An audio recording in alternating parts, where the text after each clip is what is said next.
Step 1, put your name and class on your paper. We are going to be mixing colors to create tints and shades. So the first thing we need to do is make sure we all understand what a tint and a shade is. A shade is a color mixed with black. When we mix colors for this, we are going to use small dots of color so that we can gradually change them. When we mix a color with black, it makes it what? What does it do to the color? Makes it darker. And a tint is a color mixed with white. What happens when you mix a color with white? Makes it lighter. And that is why there are arrows with these words to remind you that these colors are going to get lighter, these colors are going to get darker. For our purposes, a pure color, that's just going to be the color straight out of the bottle. That means you will not be mixing it with anything.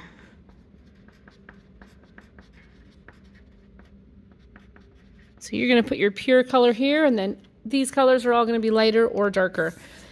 When we're done with this, or if you're at a stopping point or you're waiting, you can be sketching your design for what you want to paint on the back of this paper, or that can also go in your sketchbook. So if you finish up and this is wet, this can go in the drying rack and you can work on your sketch in your sketchbook as well. So let's get started. I've got blue. You can choose your color. I've got a water cup, paper towel, and a paintbrush. So the first thing I'm going to do is put my pure color right here in the middle. And you will notice that when I make the color a little bit thicker in color, it's going to be a darker color. If I spread the color out and kind of smear it around, you're going to see the paper through it, and that's going to make it a lighter color. So if you don't want that to happen, we can let that dry and you can do another layer of blue on top of that. So I'm going to start working on my shades first. So over here, when I'm mixing my colors, I'm going to do a dot of blue. And I'm going to do a really, really tiny dot of black. And I'm just going to add little dots of black because we don't want this color to get way too dark too fast. If I think it's too dark, I can go ahead and add a little blue. I can test that on my paper. And this should be darker than my pure color, which it is. So now I want to make a color even darker than that one. So I'm going to add a little more black to the one I already have. I don't know, that one might be a little too dark, so if that happens, I'm going to add some blue, and I can mix it right on top, so we can make corrections as we go.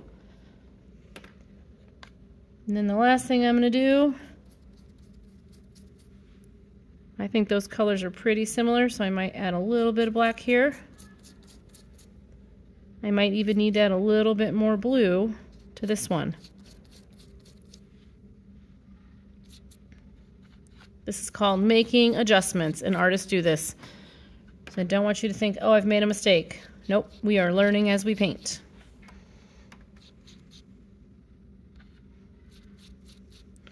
And then if I look at these colors, it should go medium, darker, darker, darkest. So I think I still need to add a little bit more black to this one. That one might be almost completely black. When it dries, those colors might change a little bit. I'm ready to start my tints, so I'm going to go ahead and wash my brush really good, wipe it off, do that again if we need to. And this time, I'm going to probably start with my white and add dots of blue.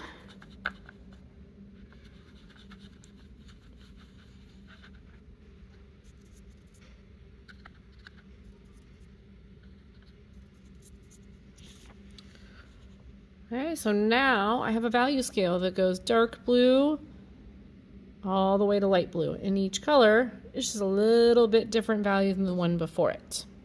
So this can go in the drying rack. You can clean up all your painting supplies, start figuring out what you're going to paint using tints and shades.